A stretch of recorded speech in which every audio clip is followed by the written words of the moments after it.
Урматтуу катышуучулар, биздин алгачкы сессиянын модератору, биздин экономика факультетинин доценти Мехмет Эмин Эрендор жана ошондой эле баяндамачыларды сахнага чакырып өттүм. Дагы бир жолу тааныштырып өтөйүн.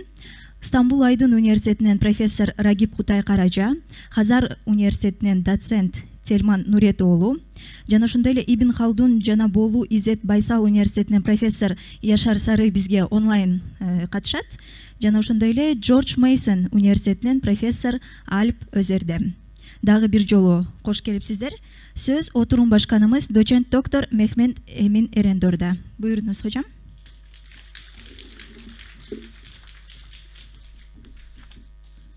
Ceket biraz küçük olunca iliklemek de zor oluyor.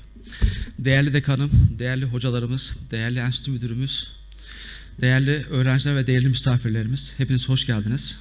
Manas Forum 2022 üniversitemiz tarafından 2021 yılında başlatılan bir organizasyon olması ve inşallah bundan sonra devamı gelecek bir yapı olması nedeniyle önemli. Biz bu yıl spesifik bir konu seçtik. Asya'da güvenlik ve güç geçişi konusu. Çünkü son 2 yılda uluslararası sistemde meydana gelen gelişmeler maalesef çok iç açıcı değil. Rusya-Ukrayna savaşıyla başlayan, daha sonra Kırgızistan-Tacikistan arasındaki Batken sorunuyla devam eden bu süreç maalesef yeni gelişmelerin önünü açtı. Ki dünyada yeni bir kriz dönemi var. İşte Türkiye ile Yunanistan arasında Ege Denizi'nde meydana gelen gelişmeler, Doğu Akdeniz'deki sorunlar, Amerika ile Çin arasındaki Güney Çin Denizi ile bağlantılı sorunlar ve bunlara bağlı olarak ortaya çıkan yeni güvenlik sorunları. Mesela biz genel itibariyle Rusya-Ukrayna arasındaki çatışmadan bahsederken sıkça aslında günümüzde dile getirilen enerji güvenliği konusunda artık daha fazla tartışmaya başlıyoruz. Çünkü enerji ve enerji güvenliği konusu özellikle enerjiye bağımlı olan ülkeler tarafından ciddi bir sorunla ön plana çıkartılmaya başlandı. Günümüzde Avrupa ülkeleri özellikle Rusya'ya bağımlı oldukları doğal gaz konusunda sıkıntı yaşamakta ve ülkelerindeki bu durumda tabii doğal olarak ekonomik sorunlara da neden olmaktadır. Tabii ki bu bölgesel gelişmeler doğal olarak da uluslararası sistemdeki diğer gelişmeleri de tetiklemeye başlamıştır. Artık belki biz geçmişte daha az bahsetmiş olduğumuz barış dönemini, yani 2. Dünya Savaşı'ndan bu yana geçmiş olan 70 yıllık barış dönemini geride bırakacak gibi duruyoruz. Yani oluşan süreç bir anlamda 3. Dünya Savaşı'na gidebilecek bir süreç olarak ön plana çıkıyor. İnşallah böyle bir şey olmaz. Hiçbirimizin temennisi değil. Buradaki temel amacımız da Manas Forum 2022 Asya'da güvenlik ve güç geçişi konusundaki temel amacımız da ortaya çıkan bu sorunlar tartışarak akademik ve objektif sonuçlar elde edebilmek. Ve bu çerçevede de ortaya çıkacak sonuçları uluslararası kamuoyuyla paylaşarak elimizden geldiği kadar sorunların aklı selim bir şekilde çözülmesine katkı sunmaktır.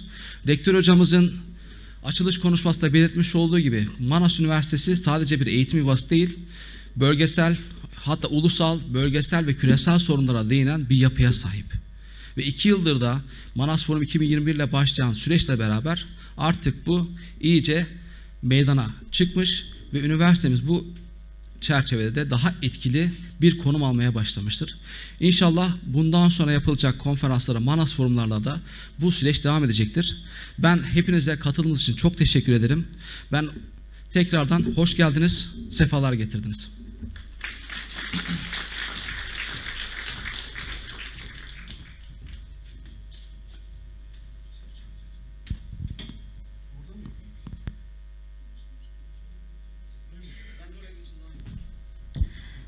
Evet hocam, size nasıl uygunsa. Her türlü şeye tabi olur, sıkıntı yok. Evet. Gözlüğü takacağım da dekan hocaya laf vermemek için hani olabildiğince az kullanma.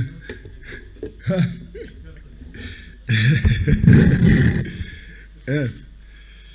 Öncelikle Manas Forum 2022'de özel konuşmacı olarak yer almak gerçekten benim için bir onur. Daha önce Kırgızistan'a ve 2004'te gelmiştim. Bayağı bir yıl oldu. İstanbul Aydın Üniversitesi olarak böylesi bir organizasyonun ortağı olmak gerçekten büyük mutluluk. Organizasyonun düzenlenmesinde ev sahipliği yapan Manas Üniversitesi'ne, ortaklık yapan Türkiye'deki değerli üniversitelere, katkı veren ve veren güzide kurumlarımıza ve tabii ki yalnızca akademik dostluk değil, bir Fenerbahçelilik de dostluğu var. Mehmet Eren Hoca'ya çok çok teşekkür ediyoruz. Şimdi özel konuşma olunca böyle bir forumda ne konuşulur düşüncesi içerisinde seçtiğim konu Türk dünyası bütünleşmesi. Çünkü eğer Asya'da güvenlik konuşacaksak Türk unsurunu bir kenara atıp da bu güvenliği konuşamayız. O yüzden bizim için de eğer bu güvenlikte Türk dünyası olarak sağlıklı bir şekilde yer alacaksak tek başına Kırgızistan'ın yapabileceği, tek başına Türkmenistan'ın yapabileceği, Kazakistan'ın yapabileceği, tek başına Türkiye'nin yapabileceği bir şey yok. Bu bütünleşmeyi sağlamamış bir Türk dünyasının bu sempozyumun konusunda edineceği yer minimize olur. O yüzden ben de bu noktada bir bütünleşme konusunu seçtim. Şimdi daha önce yaptığımız çalışmalarda Avrupa Birliği bütünleşmesini incelerken işte teorisel olarak baktığınız zaman yeni işlevselcilik teorisi Ernast'ın orada önemli bir şey var Ernast'ın tespitinde. Her şeyden önce diyor ulus devletlerin işbirliğine niyetli olması gerekiyor. Bu bütünleşme için. Pekala hani bu bütünleşmeyi hangi alanlarda beyan ediyor? Bir alçak politik alanlar var. İşte eğitim, sanat, kültür, spor, sağlık gibi alanları kapsayan. Bir de yüksek politik alanlar var. İşte ekonomi, siyaset ve güvenlik, askeri. Malumunuz Avrupa Birliği, Avrupa kömür çelik alanından başlayan ortaklığını bugün küresel bir uluslararası aktör haline getirmiş durumda. Pekala bütünleşmenin olmazsa olmazı niyet Türk devletlerinde mevcut mu? Bu konuda iki önemli nokta var. Birincisi artık 30 yılı geçmiş, bağımsızlıklarında 30 yılı geçmiş bir Türk Cumhuriyetleri var. Dolayısıyla ulus devlet kavramını 1990'ların ortasında konuşurken bunların hiçbirini söyleyemezdik. Ama bugün artık söyleyebiliriz rahat rahat. Birçok badireler atlattılar. Türk dünyası, Batı Türkistan'daki ülkeler. Ama bir ulus devlet kimliği oluşturmayı da başardılar. Sorun ne? Ya da karşılaşabilecek nokta ne?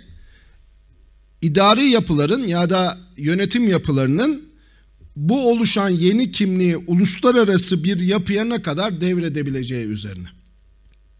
İkinci konu ise bu niyetin uluslararası görünürlüğün nasıl olacağı noktasında. Bakın Türk Devletleri Teşkilatı üyesi devletlerin ve gözlemcilerin ortak hedeflerini açıklayan biliyorsunuz Türk Dünyası 2040 Vizyon Belgesi imzalandı. O belge imzalandı. Teşkilatın kuruluşu da ilan edildi. Kazakistan'da halk hareketleri başladı. Türkmenistan'da Cumhurbaşkanı değişimi oldu. Özbekistan'da özerk bir cumhuriyet olan Karakalpakistan'ın bağımsızlık talepleri sokak gösterilerine dönüştü. Kırgızistan-Tacikistan arasında sınır sorunları bir anda hareketlendi. Azerbaycan-Ermenistan gerginliği yeniden kıvılcımlanmaya başladı. Türkiye'de belki de ben 54 yaşındayım. Hiç görmediğimiz en sarsıcı enflasyonist ortam oluştu. Şimdi bunları bir kenara atamayız gençler. Bunların hepsi birbiriyle eşli. Ama tüm bunlara karşılık Türk dünyası da kendi adına, kendi siyasi, ekonomik ve askeri temelli gücü adında bazı şeyler yapmayı başarıyor. İşte Türksoy, Türk Akademisi, Türk Dili Konuşan Ülkeler Parlamenter Asamblesi, Türk Kültür ve Miras Vakfı, bütün bunlar bu bütünleşme adına bir emsal tespit ediyorlar. Şimdi 2040 Vizyon Belgesi'ni temel aldığım zaman Ernast'ın yeni işlevselcilik bütünleşme teorisi üzerinden de buna baktığım zaman alçak politika alanlarında benim için en önemli noktaların başında kültürel ve toplumsal bütünleşme geliyor.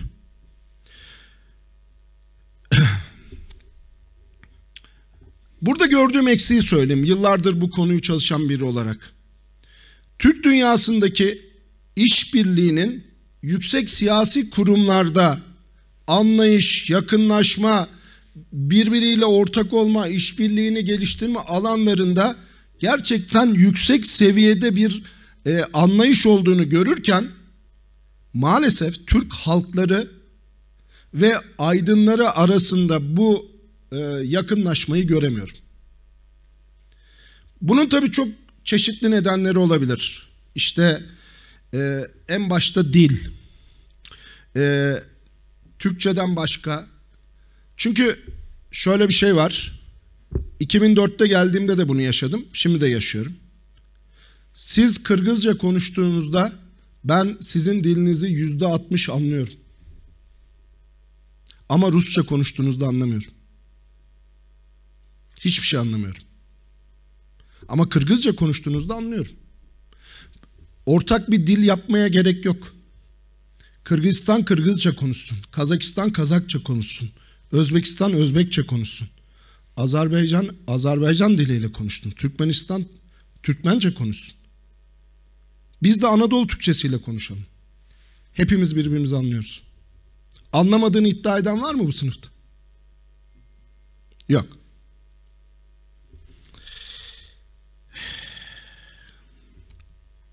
Biz acilen şöyle ilginç bir şey oldu. Daha önce ben aynı zamanda Türk Silahlı Kuvvetleri'nden emekli bir subayım. Stratejik Araştırmalar Merkezi'nde 10 sene çalıştım. Orada dış işlerinde birçok toplantıya girdim. Türk dünyasındaki Türk devletleriyle yaptığımız toplantılarda maalesef ya Rus ya da İngilizce tercüman bulunduruyorduk. O zaman bütün bu Türk lehçeleri diyorum artık. Bu Türk lehçelerinin uzmanlarını acilen hep beraber yetiştirmeliyiz. Dilde ve fikirde birlik olmadıkça bütünleşmenin ya da toplumsal ve kültürel bütünleşme çok zorlu bir boyut alır. Yeni gençliği anlamalıyız. Gençlik bizim zamanımızın gençliği değil. Benim evde de bir 25 bir 15 yaşında var. Babamla benim aramda bu kadar bir çağ farkı var. Ama benim iki oğlum arasında 10 yaş olmasına rağmen bu kadar bir çağ farkı var. Artık çağ farkları açıldı. Yeni gençliği anlamalıyız. Türksoy çalışmalarını, bu yeni kuşağın isteklerini kurumsal anlamda karşılayacak hale getirecek şekilde planlamalı. Yalnızca Türk dünyasının kültürlerini kendimize tanıtmakla yetinmemeli. Bunu daha evrensel hale getirmeli. Konuyla ilgili geçen yıl Kanada'da kaybettiğimiz, Allah rahmet eylesin, Güney Azerbaycanlı heykel sanatçısı ve Türksoy Hizmet Madalyası sahibi Ruhi Tuna'nın tespiti oldukça yerinde arkadaşlar. Tuna diyor ki 30 yıl geçti, artık biz sanatçılar birbirimizi tanıdık, yeterince birbirimizden beslendik. Artık Türk dünyasındaki sanatçıların dünya çapında eserler verme ve dünya çapında ses getirme vakitleri geldi. Türksoy'un bir iddiası vardı, Türk dünyası UNESCO'su olma. O zaman Türk dünyasının birbirini tanımasına yönelik değil de artık dünyada Türk dünyasını tanıtacak etkinliklere ihtiyaç var. Türksoy bence kendisini bu şekilde bir noktaya getirmeli. Şimdi toplumsal alan, biz bir homo sovietus yetiştirmek istemiyoruz. Öyle bir niyetimiz yok. Yani böyle tek bir gruba bağlı, bir hükümete bağlı, bir hanedana bağlı falan bir yapı istemiyoruz. Bunu istemek zaten çok akıllıca bir şey değil. Bunu isteyenlere de gülerek bakın ve geçin gidin. Ama örneğin Avrupa Birliği içerisinde Eurobarometre diye bir ölçüm var. Şimdi bu Eurobarometre 1973'ten beri var. Tüm ülkelerdeki, Avrupa ülkelerindeki sosyal durum, sağlık, kültür, teknoloji, çevre, savunma, Avrupalılık bilincine ne kadar hakim, bütün bunları bu barometre ölçüyor. Bu ne sağlıyor? Avrupa toplumunda bir atomize, daha da yenileşmeyi sağlıyor. Acil olarak biz bunu Türk dünyası içerisinde yapmamız gerekiyor. STK'lar konusu da sıkıntılı. Çünkü Türk dünyasında maalesef STK'ların işbirliği hep hükümetler arası işbirliğiyle sınırlandırılmış durumda. Bu konuda çok önemli bir önerim var. Türk Devletleri Teşkilatı'nın kurulmasıyla yaratılan ilerlemenin sosyal, kültürel ve toplumsal ayaklarının en önemlisi, tamamlayıcısı bence bir Türk bayramı fikri olabilir. Türk bayramı tüm dünya Türklerinin eş zamanlı olarak kutlayacağı, hangi günün bayram seçileceğinin de Türk Devletleri Teşkilatı tarafından belirleneceği, içerisinde festivaller, şenlikler, gösteriler, fener alayları, sempozyumlar, üniversiteler içerisinde bütün bunları kapsayacak bir bütünleşmeyi yaratacak, Avrupa'dan Pasifik'e tüm Türk halklarının içinde bulunduracak bir Türk bayramı fikri bence hemen harekete geçirilmeli. Üniversiteler, eğitim, bu toplumsal ve kültürel birlikteliğin, bütünleşmenin en önemli noktası ki bugün burada bunu yaşıyoruz esasında.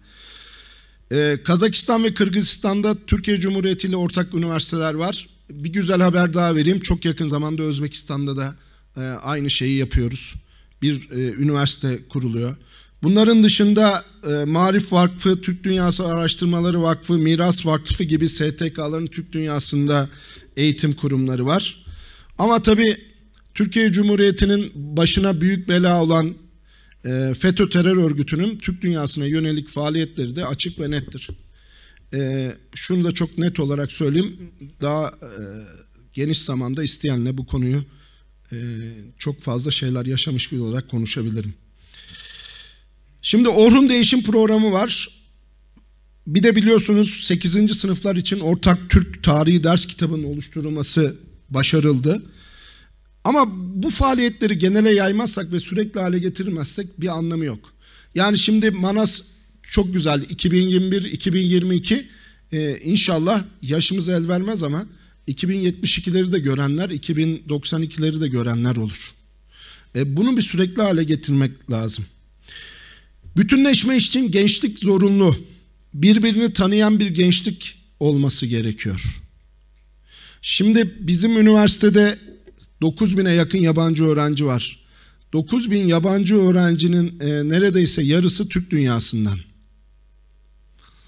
Bir şey fark ettik, en az da Kırgızistan'dan. Ama işte onların günlerini kutluyoruz. Böylelikle bizim gençlerimiz de, Türkiye'nin gençleri de o bilince eriyor. Sizinle beraber sizin milli gününüzü kutluyor. Bizim milli günümüzü onlar kutluyor. Dolayısıyla bu bütünleşmeyi yaratabilmek için, gençlik için bir ortak akıl köprüsü kurmak çok önemli. Bu konuda önerim, Avrupa Birliği'nin Erasmus programının kurumsallığını iyi incelememiz gerekiyor. AB proje fonlarına benzer Türk Dünyası proje fonlarının Türk Devletleri Teşkilatı içerisinde oluşturulması gerekiyor. Citation, benim ülkemde de büyük problem bu. Çinliler bu işi çözdü, biz çözemedik. Web of Science, Scopus. Web of Science, Scopus. Yazmazsan üniversiteden ilişiğini keseriz. Tamam mı? Üniversite ranking kuruluşları burada da çok gündeme geldi. Kim bu ranking kuruluşları? Kime göre o rankingleri yapıyorlar? Bunu hiç düşündünüz mü? Niye biz Türk Dünyası bilim dizinini yaratmıyoruz örneğin? Bir Türk Dünyası bilim dizini yaratalım. Ben Web of Science'a karşı değilim. Scopus'a da karşı değilim. Tabii ki onlar da yazın. Uluslararası akademik dil İngilizce. Burada herhangi bir şeyim yok. Ama bir de kendi içimizde bir Türk dizini yaratalım. Niye yaratamıyoruz ki? Yaratabiliriz bence. Böylelikle Türk dünyasında üretilen o tüm bilimsel çıktılar herkese nüfuz edebilecek bir hale gelir. Gençlik ve sürekli bu acilen bir Türk Dünyası Spor Federasyonu kurulmalı. Çok güzel şeyler oluyor tabii, işte göçebe oyunları, o geleneksel Türk sporları, oyunları, bunlar güzel. Ama acil bir Türk Dünyası Spor Federasyonu kurulmalı. Bu federasyon içerisinde Türk Dünyası kupaları düzenleyecek faaliyetlere girişmeli. Şimdi artık sağlık dediğiniz şey bir güvenlik sorunu bu Covid noktasında. Biz tıp ve diş hekimlikleri, eczacılık fakülteleri, veteriner fakülteleri muhakkak artık ortak müfredata doğru dönmeliyiz. Birbiriyle Alfarabi Üniversitesi'ne gittim, çok hoşuma gitti.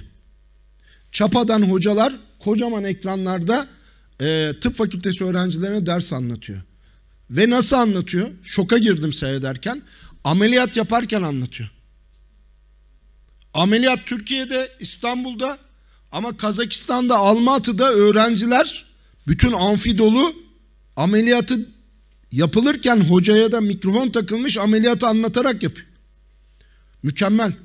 Artık bunları çok daha fazla arttırmalıyız. Öğretim üyesi değişkenliklerini fazlasıyla arttırmalıyız. Şimdi biraz da yüksek politik alanlarından bahsedeyim. Ekonomik bütünleşme olmadan siyasi ve askeri bütünleşmeyi yaratamıyorsunuz. Bu Avrupa Birliği için de öyle. Avrupa Birliği ekonomik bütünleşmesini bitirip Barış Özdal Hoca'nın kulaklarını çınlatayım. Yani siyasi anlamda bir cüce, askeri anlamda hiçbir şey. Gerçekten öyle Avrupa Birliği şu anda, ama ne olursa olsun o ekonomik gücü Avrupa Birliği'nin şu anda bütün dünyada konjektürel olarak Avrupa Birliği'ni bir güç olarak görmemizi sağlıyor. Ticaret hacimlerine baktım. Çünkü neden? Ekonomik büyüklüklerine bakınca birinci sırada Türkiye var. Tamam dedim, Türkiye ile Türk dünyası en azından 3-5 ülkenin ticaret hacimlerine bakayım. Türkiye'nin ihracat ve ithalatında ilk 20'de hiçbir şekilde Türk Cumhuriyeti yok. İhracatına bakıyorsunuz, Azerbaycan 23, Özbekistan 25, Kazakistan 48, Kazakistan 40, Türkmenistan 48. sırada. İthalatta Özbekistan 32, Kazakistan 37, Azerbaycan 53, Türkmenistan 54. sırada. Görünen o ki yüksek politik alanlar içinde öncelik ekonomik olduğuna göre bu bütünleşme yüksek politik alanda gerçekten çok sınırlı. İki tane önemli nokta var bunun için. Birisi ulaştırma işbirliği. Çünkü ulaştırma altyapısı olmadan bütünleşmelerin bütüncül bir piyasa oluşturmalarına imkan yok. Ve Türk Cumhuriyetleri arasında ticari ilişkilerin önündeki en önemli engeli de ben bu ulaştırma altyapılarına bağlıyorum. Türk dünyası önemli bir jeopolitik konuma sahip. Biz bunları söyleyince birileri bazen dalga geçiyordu Türkiye'de. Bayağı adlandırıldık 90'lardan beri. Kafatasçı, Turancı, faşist falan diye. Halbuki hiç alakası yok. Hiç öyle bir düşüncemiz de olmadı ki bizi tanıyanlar bilirler burada. Hayır. Neden o jeopolitik açıdan önemli? Bakın Rusya'nın Ukrayna işgali, bu bir savaş değil, işgal. Onu da özellikle ısrarla söyleyeyim çünkü bunu savaş olarak adlandırmak yanlış. Rusya'nın Ukrayna işgali gösterdi ki Türk dünyası jeopolitiği yalnızca Türk dünyası için değil, tüm dünya için fazlasıyla önemli. Azerbaycan, Kazakistan, Özbekistan, Türkmenistan petrol ve doğal gaz kaynağı bakımından zengin rezerv ülkeler. Türkiye'nin jeopolitik konumu gereği de söz konusu kaynakları Avrupa'ya en kolay, en ucuz aktarabilme potansiyeline sahip bir Türkiye Cumhuriyeti var. Dolayısıyla bütün bunlar Türk Devletleri Teşkilatı içindeki ülkelerin jeopolitik konumunu en üst noktaya çıkartıyor. Ama baktığınız zaman teşkilata üye devletler arasında bölgesel işbirliğinin istenilen seviyede olup olmadığına bakıyorsunuz. Maalesef cevap hayır oluyor. Hazar hidrokarbon kaynakları için az sayıda ihracat seçeneği var ve bu da o gücün tamamen kullanılmasını engelliyor. Türk dünyası arasında ulaştırma maliyetlerini azaltacak projeler var mı? Evet, var. Bunu ayrı bir kenara koymuyorum. Kara ve tren yolu projelerin yanında işte kardeş limanlar projesi önemli. Ama burada galiba örnek alınacak teşkilat ASEAN. ASEAN'a bakmak lazım. Yani olayı tekrardan baştan yaratmaya gerek yok. Çok temel örnekler var. Ekonomik anlamda, siyasi anlamda, askeri anlamda. Ve Avrupa Birliği bir örnek. ASEAN bir örnek. ASEAN'a bakın ya. Çok basit. Kendi ASEAN'ın kuruluşunda ben Asya çalışan biri olarak ilk yaptıkları şey ulaştırma altyapılarını birbirlerine entegre etmek oldu. Bütüncül hale getirdiler. Aynı şeyi biz de yaparız. Çok hele bugünkü ortam bunun için inanılmaz müsait. Daha önce böyle bir şey yapsanız dış güçlerin baskısı çok daha fazla hissedilirdi. Rusya'nın Ukrayna işgali Batı'nın enerjisini karşılamada Türk dünyasını ön plana çıkartıyor. En azından önemli faktörlerden biri haline getiriyor. Bundan yararlanmamız lazım. Ekonomik anlamda bir de gümrük sorunumuz var. Gümrükler konusunda daha önce Türk Konseyi içerisinde, şimdi Türk Devletleri Teşkilatı içerisinde çalışmalar var. Bunları yakından takip ediyorum. Gümrük geçişlerinin kolaylaştırılması gerekiyor. Gümrük alınan malların sayısının düşürülmesi gerekiyor. Sınır geçiş noktalarının doğru inşa edilmesi gerekiyor. Belki aynı prototipte inşa edilmesi gerekiyor. Alınan gümrük kararlarının bir şekilde tüm Türk dünyasını yansıtacak şekilde alınması gerekiyor ama en önemlisi gümrük kapasitelerinin arttırılması gerekiyor. Kutay Hocam. Bitiriyorum. Tamam. Bitiriyorum. Şimdi son olarak da siyasi ve askeri bütünleşmeden bahsedeyim. Siyasi bütünleşme konusunda zaten demin de söyledim. Belki de en son olacak şey en başta oluyor bizim Türk dünyasında. Siyasi bütünleşme konusu devletler için bir öncelik ama benim bir önerim var. Acilen Türk Devletleri Teşkilatı çatısı altında kurulacak bir askeri işbirliği teşkilatına ihtiyacımız var. Bunu Kazakistan'daki olaylarda gördük. Üye Türk devletleri arasındaki dayanışmayı arttıracağı gibi ortak savunma ve güvenlik algısında güçlendirecek bir yapıya ihtiyaç var. Bakın burada karşılıklı askeri eğitim desteği, gerektiğinde insani yardım desteği, acil durumlarda tahliye harekatlarının yapılması için gereken destek, ortak askeri standartların oluşturulması. Ama bunu ilk etapta biz insani yardım ve afetlerle mücadele için kullanalım. Bunun için ortak tatbikatlar yapalım, eğitimler yapalım, tahliye planlarını ona göre belirleyelim ve bu bize bir şekilde askeri işbirliğini doğuracaktır. Bunun en yakın örneği de Azerbaycan-Ermenistan Karabağ 44 gün savaşında Türkiye ile Azerbaycan'ın gösterdiği birlikteliktir. Bu bariz bir şekilde herkese, tüm Türk dünyasına örnek olmalıdır. Sonuç olarak teşkilatın özellikle bölgesel ve uluslararası sorunlar olmak üzere siyasi, güvenlik, ekonomi ve enerji konularında ortak tutum ve söylem gerçekleşmek beklentisi hepimizde hakim. İlgili devletlerin 2. Dağlık Karabağ Savaşı'ndaki destekleyici ortak tutumları ile ortak dil ve tarih bilinci gibi avantajlar kullanılabilir. Özellikle Rusya ve Çin bloğu karşısında teşkilatın yeni bir bölgesel güç bloğu oluşturması gelecekte söz konusu, ancak bu şekilde olacaktır.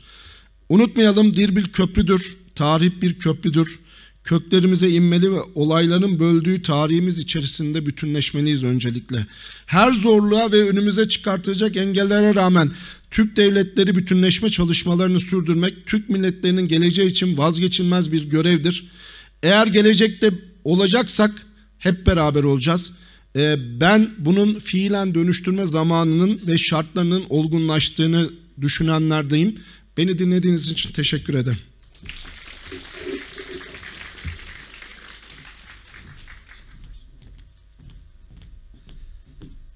Sayın Kutay Hocam'a ben teşekkür ederim. Gerçekten önemli noktalara parmak bastı. Gaspar İsmail'in bahsetmiş olduğu eğitimde, işte dilde, dilde, işte ve fikirde birlik kapsamında Türk Devletleri Teşkilatı'nın alacağı çok adım var. İnşallah bunlar gerçekleşir. Hazır Karabağ zaferinin yıl dönümü yaklaşırken Azerbaycan'dan, Hazar Üniversitesi'nden Telman Nusretoğlu hocamız geldi. Bu da aslında bizim için çok güzel bir ziyaret oldu. Kendisine ben davetimizi kabul ettiği için teşekkür ederim. Biliyorsunuz Kasım ayının ilk haftası Karabağ zaferinin yıl dönümü olarak kutlanıyor. İnşallah bundan sonra da Karabağ bizim olarak devam edecek. Ben sözü Telman hocama bırakıyorum.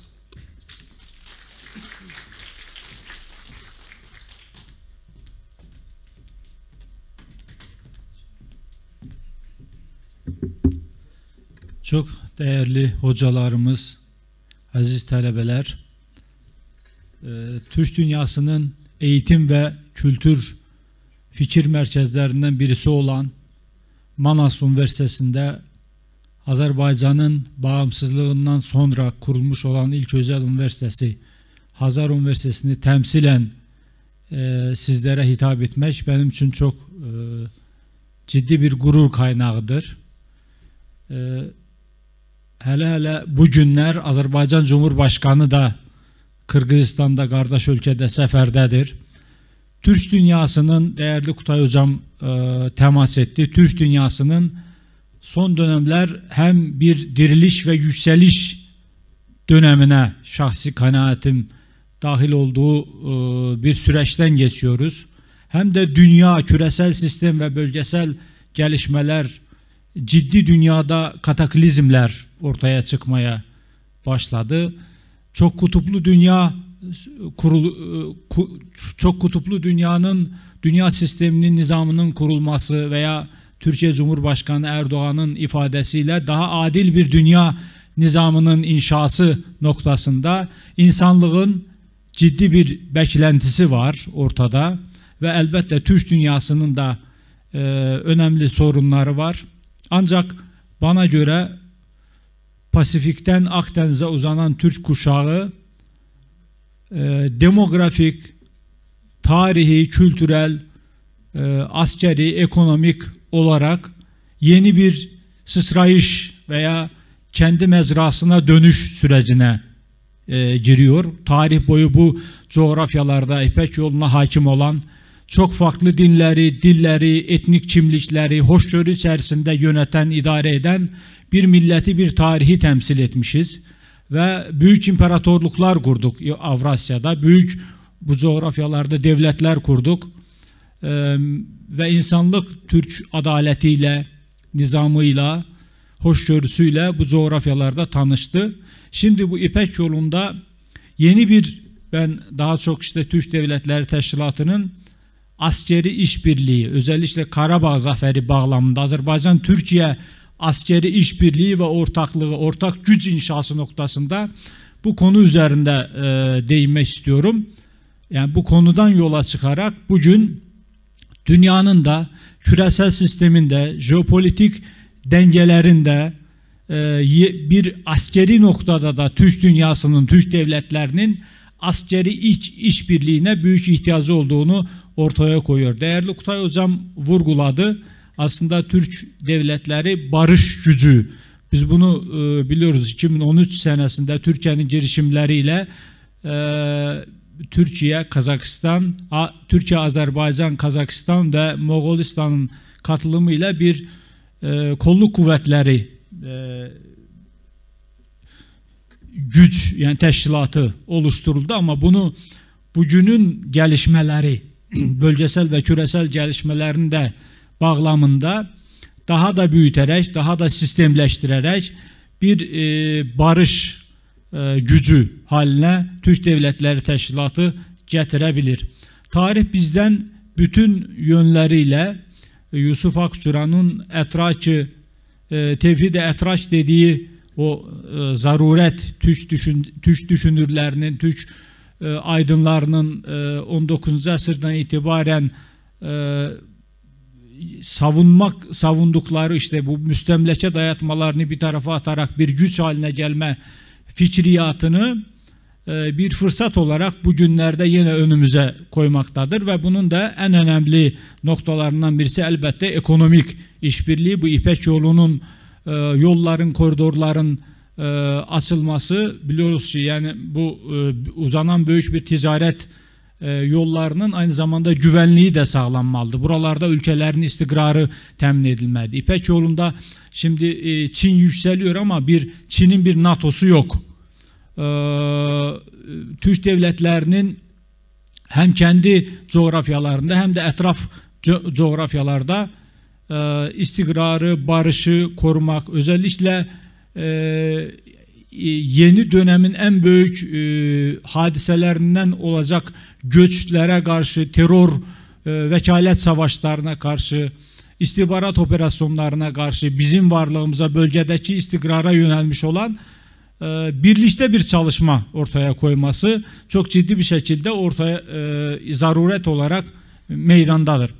Biz ben şimdi Azerbaycan-Türkiye askeri işbirliğinin tüm Türk devletlerine bir model olması yönüyle biraz bu askeri işbirliğinin tarihi hakkında da bilgi vermek, konuşmak istiyorum. Biliyorsunuz ki 19. asırın sonu 20. asırın evvellerinden itibaren özellikle Anadolu ve Azerbaycan coğrafyasında çok ciddi bir yardımlaşma, en zor şartlar altında birbiriyle kucaklaşmak, yani birbirinin zor dönemlerinde yanında yer almak bir süreci var.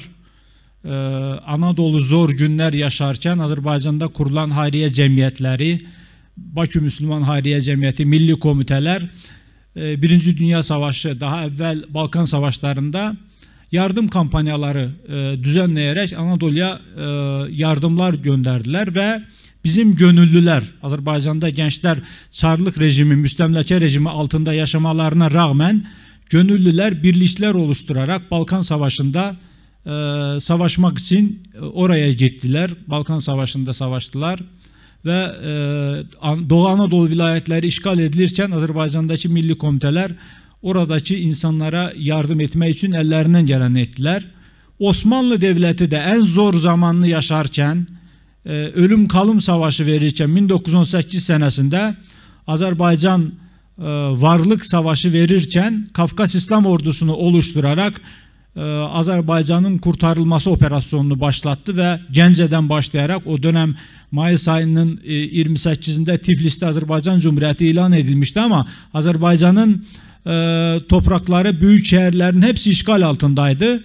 Gence'den başlayarak Nuri Paşa komutanlığı altında bir operasyon başlandı, askeri operasyon başlandı ve 1132 şehit vererek Kafkas İslam ordusu Bakü'ye kadar geldi ve Azərbaycan'ın payitaxtını, başkentini işgalden azad etti ve Azərbaycan bağımsızlığını, devletçiliğini korudu, güçlendirdi.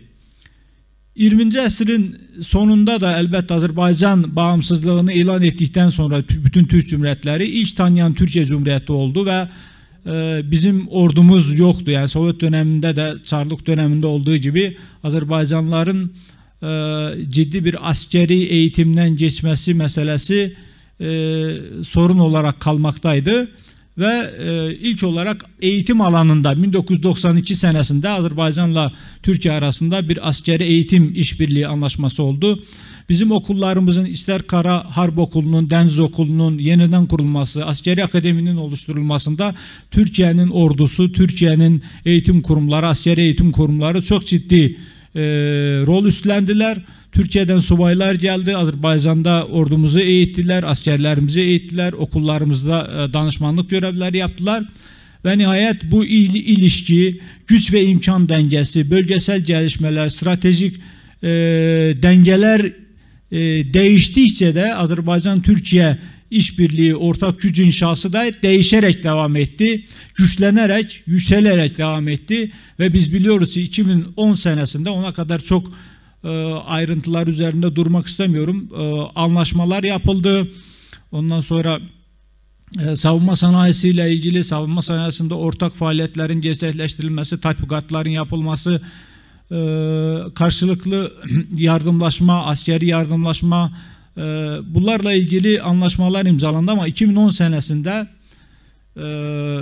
karşılıklı askeri yardım, stratejik işbirliği ve karşılıklı askeri yardımla ilgili bir anlaşma imzalandı. Bu anlaşma çerçevesinde ortak güvenlik konseptinin oluşturulması meselesi gündemde oldu ki biz Karabağ, 2. Karabağ Savaşı'nda özellikle Azərbaycan'ın topraklarını işgalden azad etmesinde Türkiye'nin net desteğini bu şekilde gördük. Eğer Türkiye devletiyle, milletiyle, ordusuyla, her şeyiyle net bir şekilde Azərbaycan'ın yanında yer almasaydı Azərbaycan'ın kendi topraklarını işgalden azad etmesi çok daha zor olurdu. Türkiye Cumhurbaşkanı net bir şekilde eğer Azərbaycan'a herhangi bir dış müdahale olursa biz Karabağ'a ordu göndermekten bile çekinmeyiz dedi. Türkiye uluslararası alanda, diplomasi alanında net bir şekilde yani dış güçlerin Azərbaycan'da müdahalesini önleme için elinden geleni yaptı. Bunun çok daha farklı boyutları var. Onların üzerinde ayrıntılarıyla durmak istemiyorum. Ve Azərbaycan bu ortaklaşma faaliyeti, bu ortak güç inşa etme, kardeşlik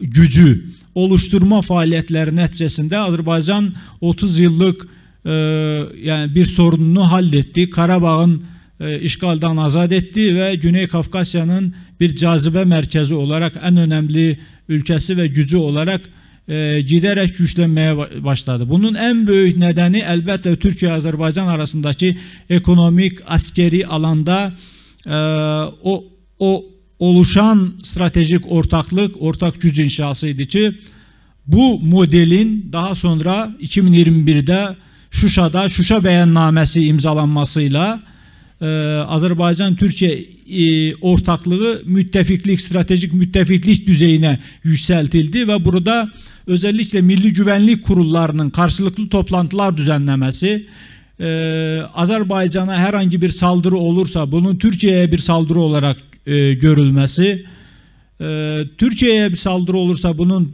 Azerbaycan'a bir saldırı olarak, yani karşılıklı askeri yardım hakkında ortak güvenlik konsepti, güvenlik askeri, yani düşünün ülkelerin milli güvenlik kurullarının ortak toplantılarının yapılmasına kadar, yani bütün bu meseleler o Şuşa beyannamesinde en ayrıntılarıyla, derinliğiyle yazıldı, çizildi ve Azerbaycan'la Türkiye ilişkileri bu anlamda da bütün Türk dünyası için ciddi bir model olarak ortadadır. Biz biliyoruz ki 2021'de bu görüşmeler yapıldı. 2022'de Kazakistan'la da askeri istihbarat işbirliği anlaşması oldu. Kırgızistan'la da ve Özbekistan'la da benzer bir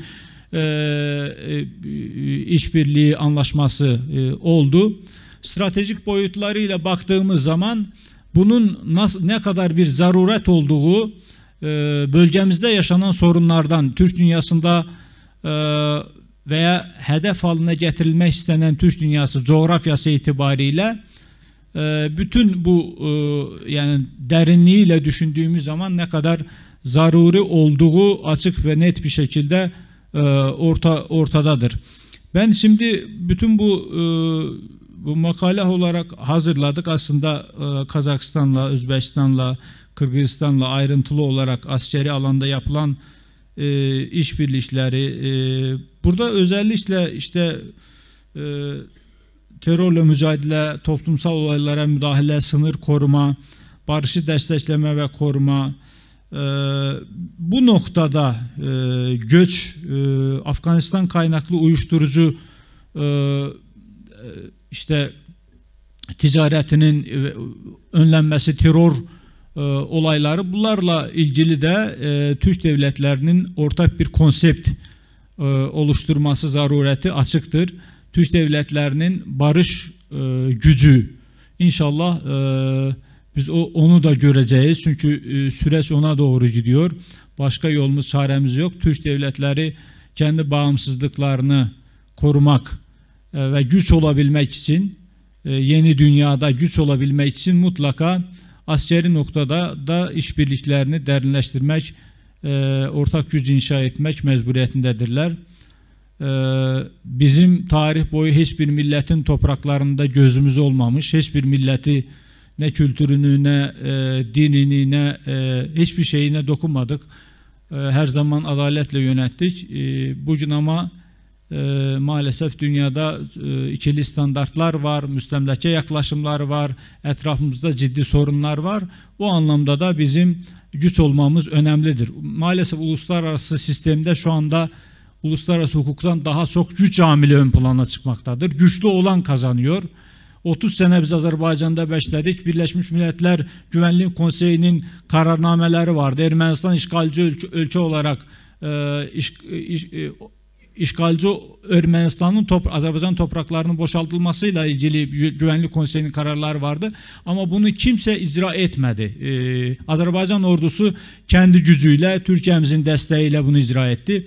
Bu süreçte özellikle bizim Orta Asya'daki Türk devletlerinin diplomatik alanda vermiş olduğu destek, kolektif güvenlik örgütü anlaşması çerçevesinde Ermənistan'ın pek çok girişimlerinin, adaletsiz girişimlerinin, Azerbaycan karşıtı girişimlerinin bu devletler tarafından engellenmesi, Kırgızistan'ın, Kazakistan'ın tavrı çok önemliydi. Bu da yine yeni bir sürecin, yeni bir dönemin başlangıcının en önemli işaretlerinden birisi olarak görülebilir.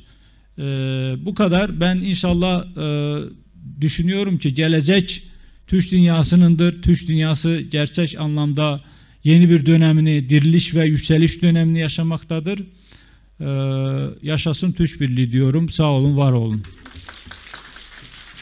Oturumumuzun son konuşmasını yapmak üzere George Mason Üniversitesi Conflict Resolution Fakültesi'nin dekanı Alp Özerdem hocamızı ben sahneye davet ediyorum. Katılım için tekrardan teşekkür ederim hocam.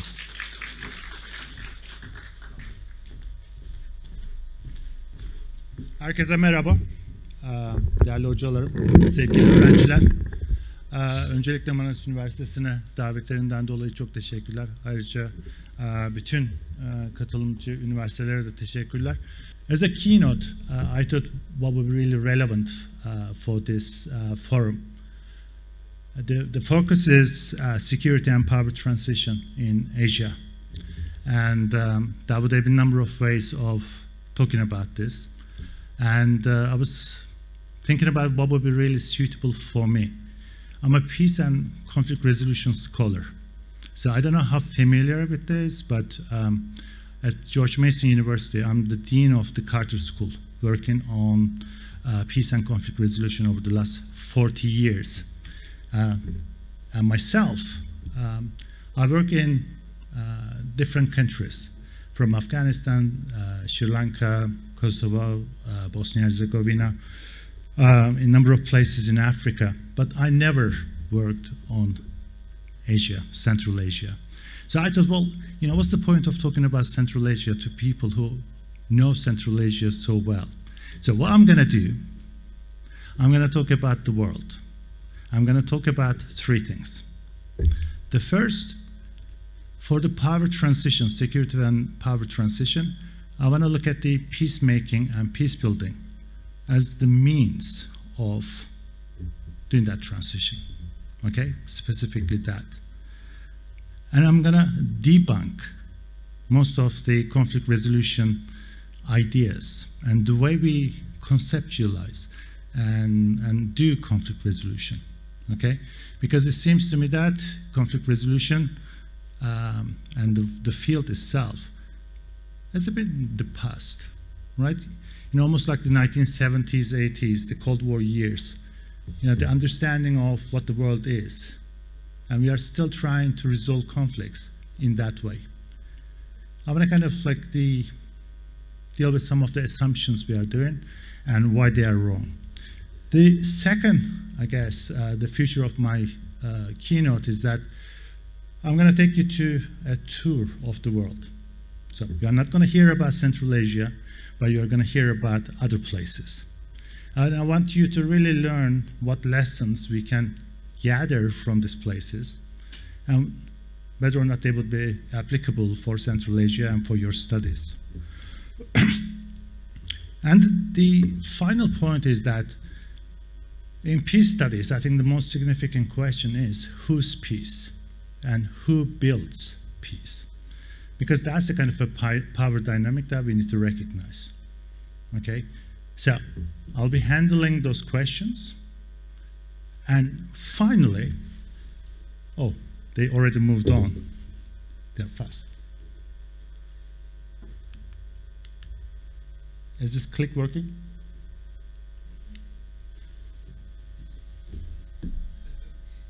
And disappear completely. Can we go back? Right. When we talk about peacemaking and peace building, people always talk about states, state organizations, multilateral organizations. But I want to talk about academia, what we can do for peacemaking and peace building. It shouldn't be that easy just to kind of to pass the ball to politicians, policymakers. I think there's so much that we can do as academics. So that's the kind of like the second part that I want to handle. Okay, let's start. And if I can get this working, that's going to be great.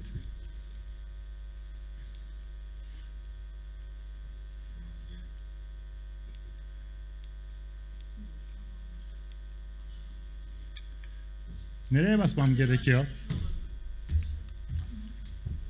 Harika. Profesör olmak, clicker'ı işletmek için yeterli olmuyor. Bir tane de bunun için PhD lazım. Okay. Buradaki, well, English. Can you recognize these people in this picture? No? Yes? So, you have the Yitzhak Rabin there, and you have Yasser Arafat there, and Bill Clinton. And whenever we talk about conflict resolution, probably that's the image comes to mind, the famous handshake. So, kind of the idea is that, the end of war, that famous handshake between presidents, prime ministers, big people, powerful people. And I think that is very narrow understanding of what peace is.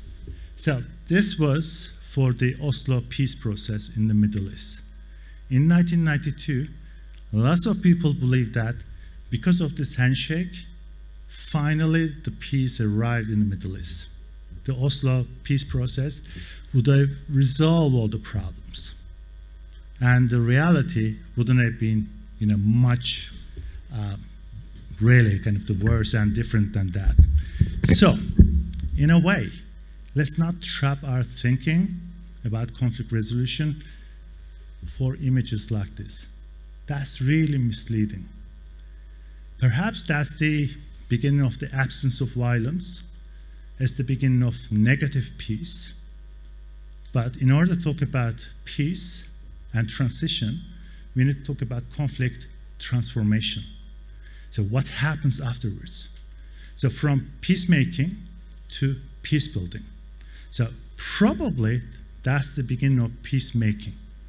But the way you build peace afterwards, that's what matters. So then the critical question is, who builds peace?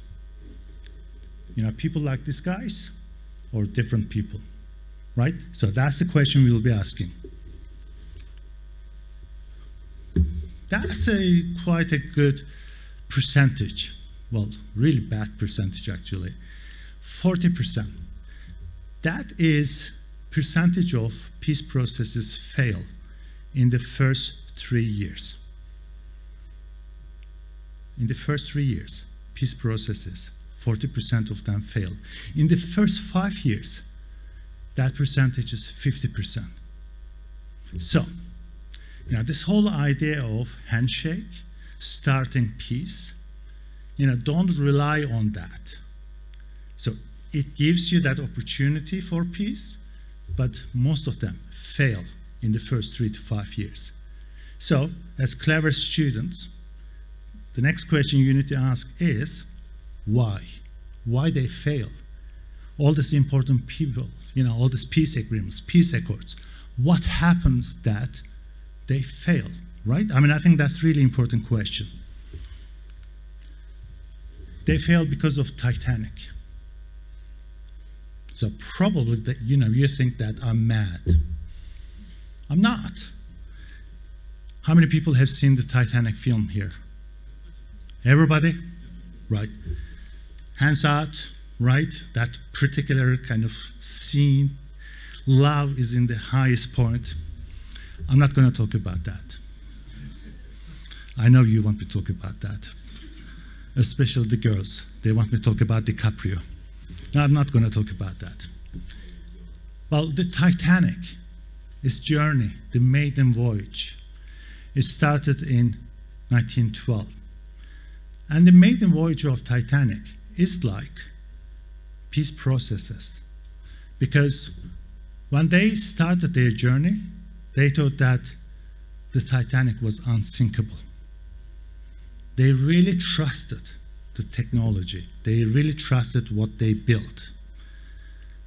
And the Titanic was carrying thousands of people, some rich, some poor. They were on the same boat. So the idea that, like peace processes, we are on the same boat. If this sinks, we are going to die together. Well, actually, when Titanic sank, the rich people were rescued, the poor died. So the peace processes, when they fail, the ordinary people suffer most. But more importantly, the question you need to ask, why Titanic sank? The reason it did, because the captain saw the iceberg. It was there, the danger was there. But the captain assumed that it was a small iceberg. Didn't realize that there was a mountain under the water. Like the wars, like the armed conflicts, we only see the manifestation in terms of fighting violence. But deep down, there's the iceberg, the mountain under the water. Social, economic, political, cultural, lots of reasons, root causes. And I think the problem that many peace processes fail, politicians fail to understand and address those problems. So 40%, you remember? You can attribute, I think, the large percentage of failures for that lack of vision, like the Titanic, undermining, undervaluing, and not really kind of appreciating the scale of the problem. And I think there is another thing that Titanic story kind of tells us something about peace processes. When Titanic was sinking, the orchestra continued to play, right? Because they want to give kind of like the sense that everything was just normal, everything was okay. Like many countries, many peace processes, you know, like the way we entertain people with different narratives, different ideas, different ideologies, just to entertain people. But the people don't realize that the boat is sinking. The peace process is failing, right? So Titanic is, in fact, is a very good story to understand, to appreciate. So, you know, in your country, if there are issues around peace, security, try to understand why you have those problems. What are the root causes of them? And you will see that, you know, what you see as a problem is actually not a problem to a large extent. The problem is underneath, under the water. Okay. Let's go back to normality a little bit, from the Titanic to the UN Security Council. I think that's our problem. We see peace processes, peacemaking, peace building as a kind of the job for so-called important people. So Security Council, UN Security Council, I mean, ultimately, the entire organization was created to really protect peace and security globally, right? Well, they haven't been performing really well. When you think about regional organizations, African Union, ASEAN, to a large extent European Union and others, well, they do something about that. But ultimately, you cannot leave peace to politicians. Peace is a lot more important than just to leave for the control and the exercise of politicians and policymakers. I don't trust politicians. I don't really believe that they have my best interests most of the time, and you shouldn't either. So matters like peace and security, think about what your role is, right? So just thinking about like, oh, I'm a student, I cannot do something about that. Well, there's actually so much you can do. So I'll show you a few things, what you can do. But one of the reasons we have so many wars in the world is because of these structures. Because they create structural injustices. So violence could be physical, but violence can be structural and cultural. So what do I mean with that? You know, physical violence, you know, wars, right? So they kill you, they injure you, etc. But how about the structural violence? You know that hunger kills more people than wars in the world? Malaria kills more people than wars. And the reasons we have these problems is because of the injustices we have in the world between the rich and the poor, right? Developed and underdeveloped, right? And I think the United Nations and other international organizations are part of in creating such injustices, right? So when you think about peace processes, don't live to, such an important thing to organizations like this and others.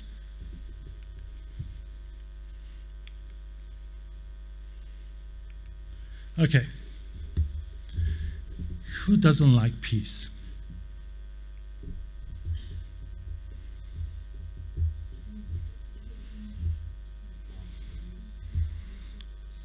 Right. What else? Armed producers. The war in Ukraine, for example. Do you think everybody in the world wants to see the end of that war? I doubt it. The use of weapons in the war so far, they need to be replaced. It's a big war machinery out there.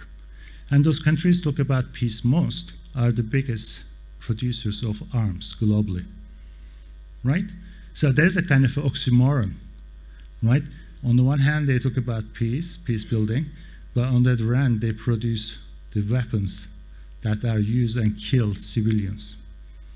Right? There are always spoilers in peace processes because war has an economy. And the war economy is as strong as anything.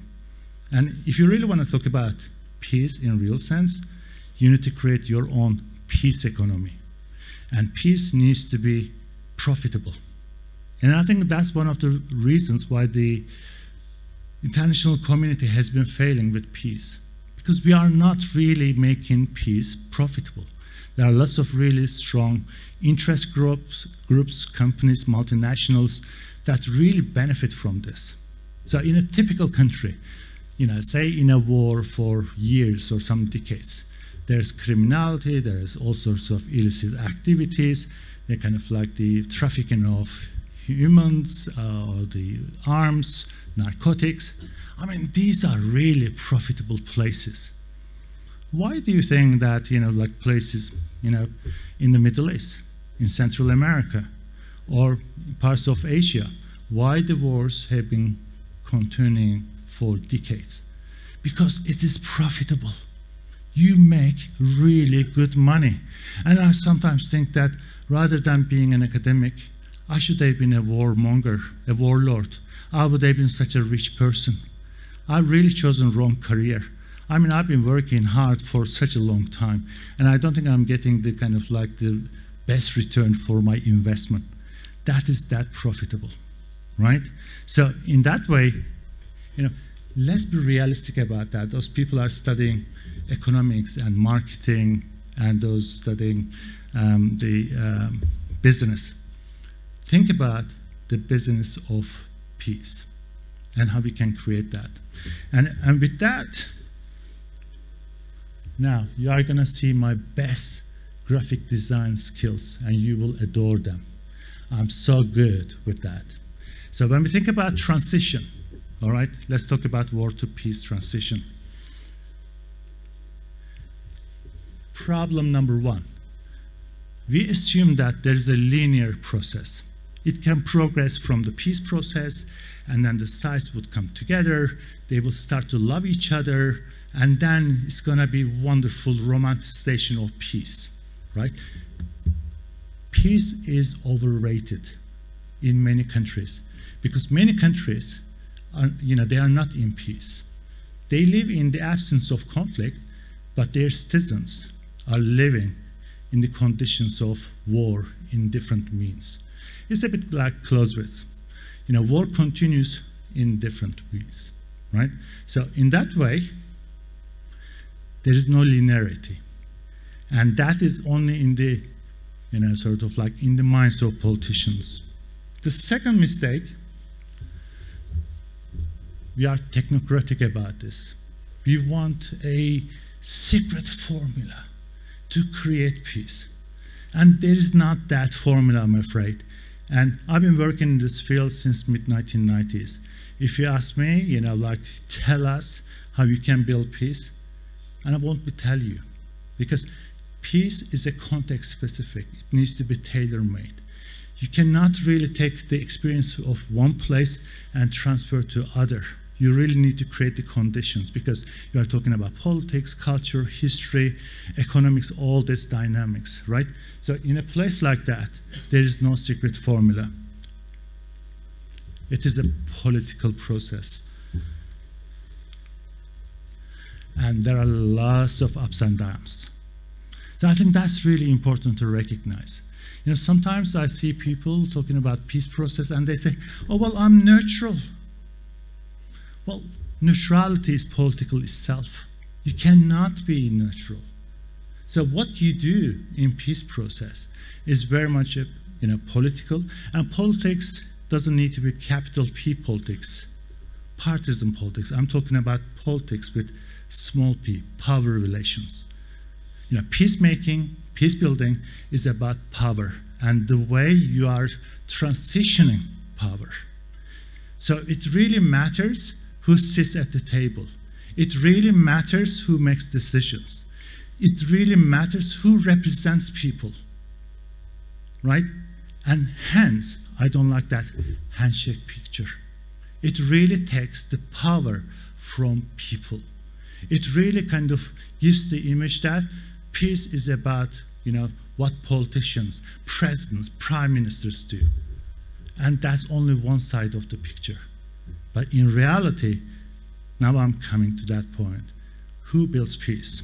Right. Because that's the liberal peace understanding.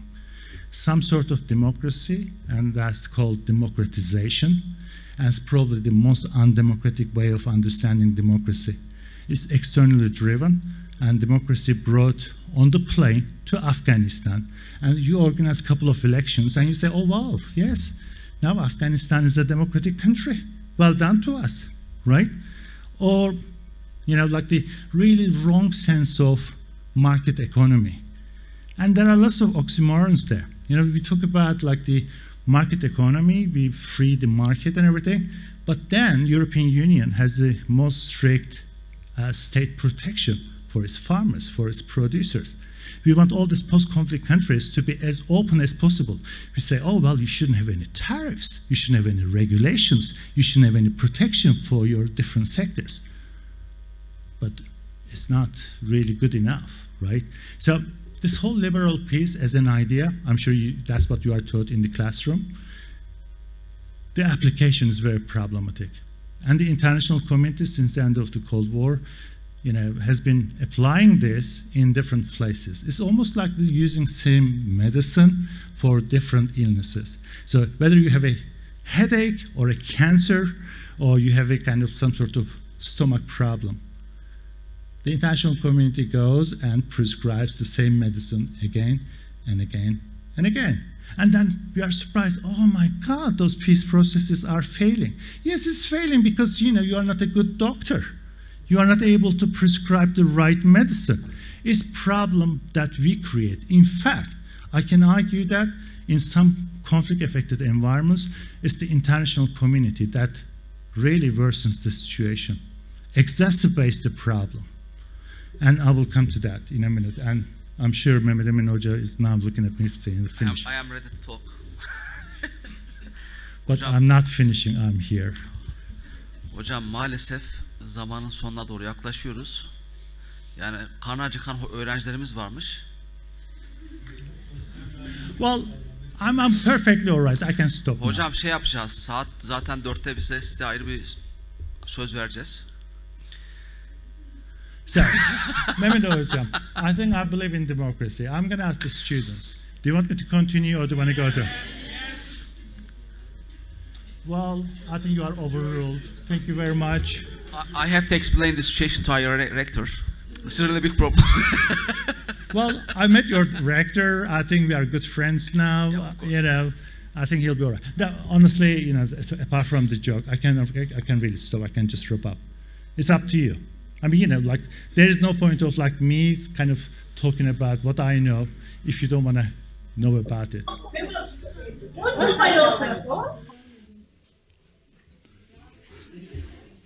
Hocam yani en azından belki bir sigara molası verirsiniz diye beklemiştim ama.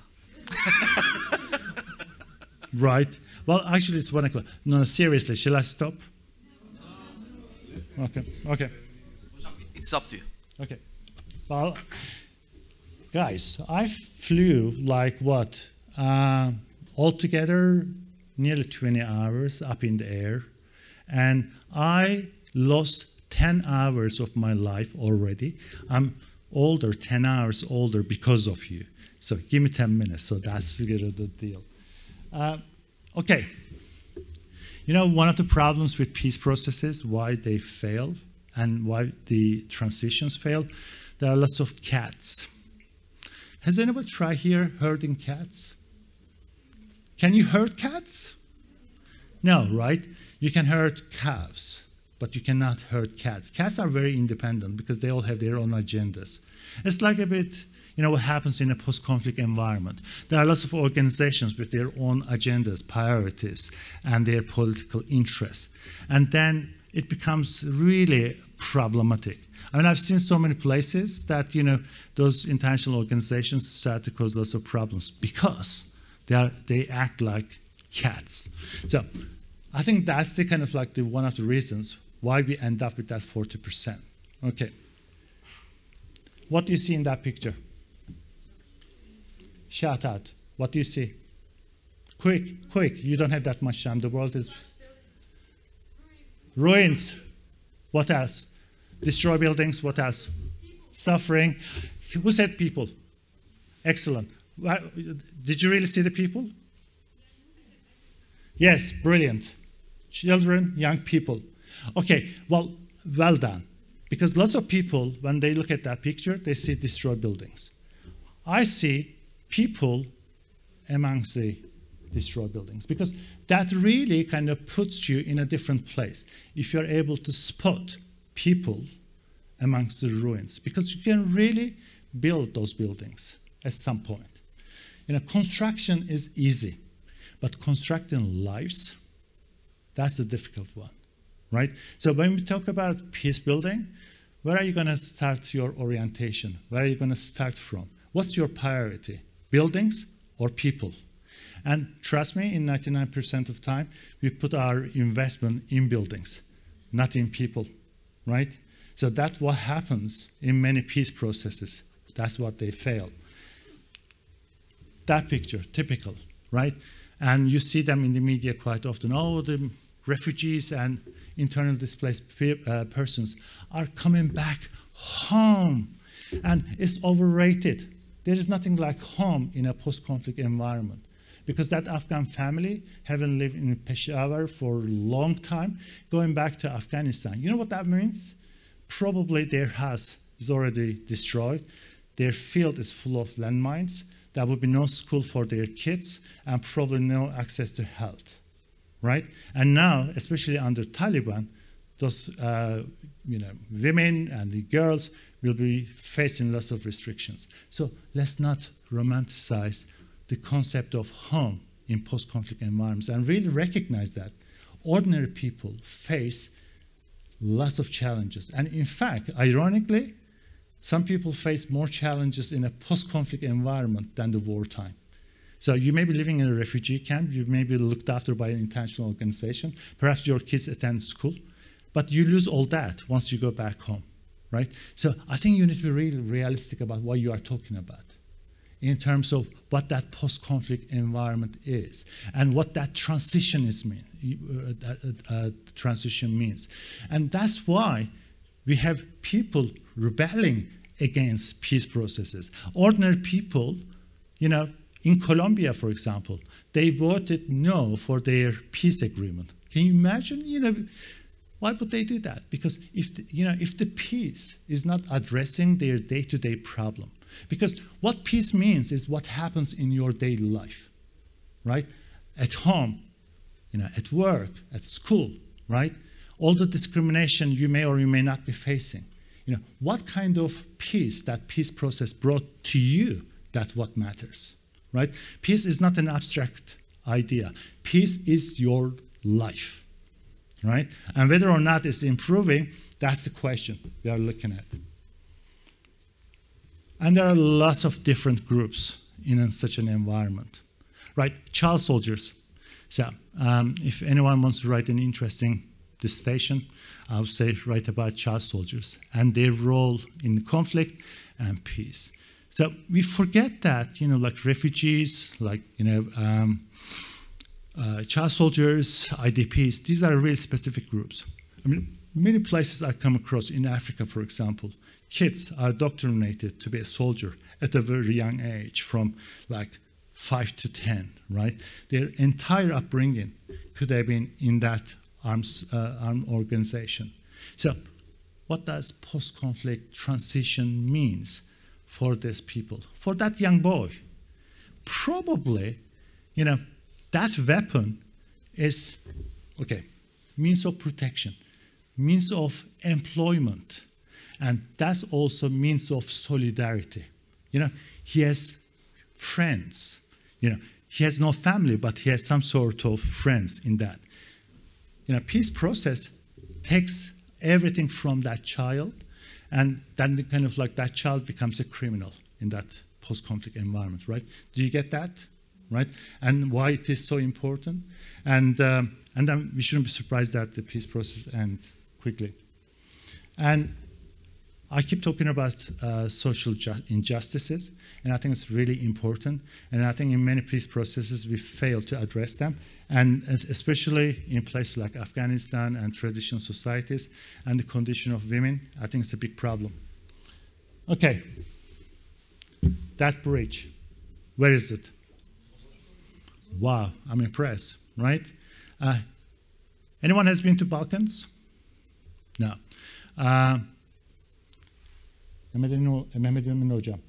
One of the things that you can do, I think that would be really good for your students, is study abroad option.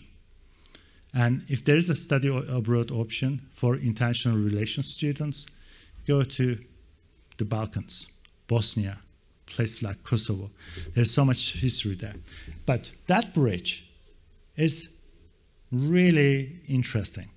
It was built by Turks in the 16th century. It's a beautiful footbridge. Connects the Bosniaks one side, they are Muslims, and Croats on the other side, Christians. And historically, it always symbolized the unification of the city. And the river Neretva is probably one of the most beautiful blues you can ever see. It's a really gorgeous place, right? So in 1992, that bridge came under the attack of the Croat forces for 3 months. They destroyed a footbridge, a historical bridge. You know why? Because what it represented for the people of Mostar, the unification between them for centuries, right? But after that, the reconstruction of the bridge became even more political. Everybody wanted to build that bridge. So the European Union said, oh, look, you know, this is in Europe, and we are going to unify the divided communities of Mostar. It should be us rebuilding that bridge. The Turks said, oh, no, hold on a second. Our ancestors built that bridge in the 16th century. It should be us. And lots of countries were prepared to give a blank check for its reconstruction. And technically, it was one of the best practices. You know, they did underwater archaeology in order to understand, you know, the way the foundations of the bridge were built. They brought stonemasons from Turkey in order to cut stones in the traditional way. They used the original mortar that was used, you know, centuries ago, right? I mean, it's just a perfect example of physical reconstruction. But one thing they forgot. Guess what? They forgot the community, the people of Mostar, and their participation in the process. So this was a reconstruction project for the international community and by the international community, rather than for the community and by the community. And you know what happens? When the bridge was opened in 2004, there were so many ministers, presidents, prime ministers came from like 50 different countries. They were celebrating the reconstructed Mostar Bridge. But there was hardly anybody from Mostar. And considering how important that bridge was for the city and the people, you know, they didn't have the ownership of the bridge anymore, right? So, community is not a noun. Community is a verb, right? You got to enable people to be part of peacemaking and peace building. And I think that's really important. Now, out of respect, I think I'm going to stop at this point. If in the afternoon there's another opportunity, I can talk about what academia can do in peacemaking and peace building, because I don't want you to kind of, really to hate me. I don't want to be, between you and your lunch. But just to conclude here, just really a few sentences. So when it comes to peacemaking and peace building, I think there are really important methods, approaches for power transition. But when it comes to who does that transition, I think the problem we are facing at the moment is we put a lot of focus on top level of decision making, and we forget people on the ground. So the issue here is that when it comes to security and power transitioning, how can we do this bottom up? How we can involve different community groups, civil society organizations? How can we involve you as students of political science and international relations? What's your role in the world? Surely it's not just study, right? You should be doing a lot more than that. And similarly, like for myself, my role shouldn't be just writing articles and books, right? I should be doing something, about what I advocate. So this is a collective action, friends, and it's really important. Find the agency inside you. I ask you to stand up and get refreshed, right, at the beginning of this talk. And I did that, and it worked. Nobody was sleeping. That's wonderful. Nobody was looking at their phones. That's great. But I did that for another reason. Did you feel that when you got up, stood up next to each other? Did you feel stronger? You did, didn't you? Because all of you were doing something collectively, right? That's the sense of power.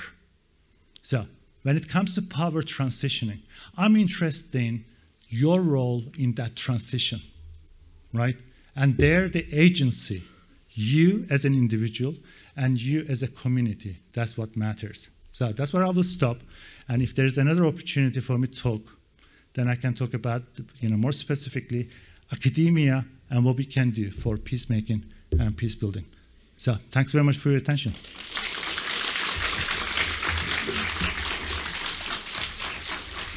Ben hocama değerli bilgileri için çok teşekkür ederim. Ben öğrencilere güvenlik dersinde söylediğim bir şey vardı. Filmler vardı. İzleyin muhakkak diye. Hocam barışı kim istemez dediğiniz zaman ben size bir film söylemiştim dersime alan öğrencilere. The Lord of War, Savaş Tanrısı, Nicolas Cage'in filmi. Yani direkt olarak zaten bu noktalara vurgu yapılan bir film. Muhakkak bunları izleyin ve dizilerle, filmlerle uluslararası ilişkileri muhakkak bir araya getirmemiz gerekiyor. Çünkü medya ve yeni medya, geleneksel medyayla sosyal medya artık günümüzde uluslararası ilişkilerin ve devletler arasındaki ilişkilerin vazgeçilmez unsurlarından bir tanesi. Yani önümüzde örnek olarak bir Trump gerçeğimiz vardı biliyorsunuz. Amerika'yı sosyal medya üzerinden yönetti. Yani o yüzden medyaya muhakkak ağırlık vermeniz gerekiyor ki yine yurt dışında eğitim noktasında da ben hocanız aynı fikirdeyim, kendi öğrencilerime söylüyorum. Siz gerçekten şanslı öğrencilersiniz. 5 dili öğrenerek buradan mezun olabilme yeteneğine sahipsiniz. Ve bunu hiçbir ülkedeki hiçbir kurum vermiyor arkadaşlar. Yani Türkçe, Kırgızca, Rusça, İngilizce ve Çince. Yani neredeyse dünyanın %99'unu İspanyolca haricinde bitirmiş oluyorsunuz. Bu fırsatı muhakkak değerlendirin. Farklı deneyimler muhakkak yaşayın. Ben sertifikalar takdim etmek üzere öncelikli olarak İktisat ve Dinler Fakültesi Dekanımız Serhat Burmoğlu'nu ve Alp hocamızı buraya alalım. Sondan başlayalım. Hem de boy farkı kapanmış olur. Ben hocam yanında daha küçük kaldığım için.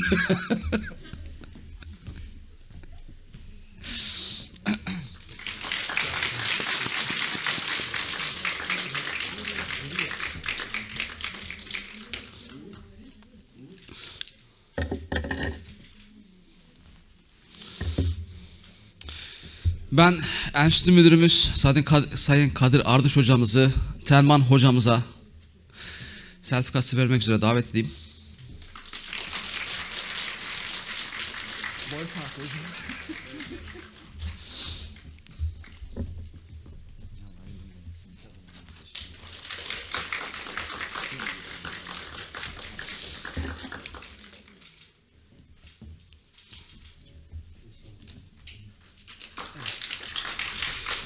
Ben son olarak da büyük Fenerbahçe taraftarı olan Kutay hocamı çağırayım.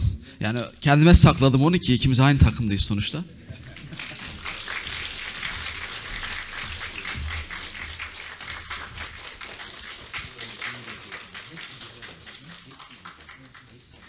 Konuşmacılarımıza ve oturum başkanımıza çok teşekkür ediyoruz.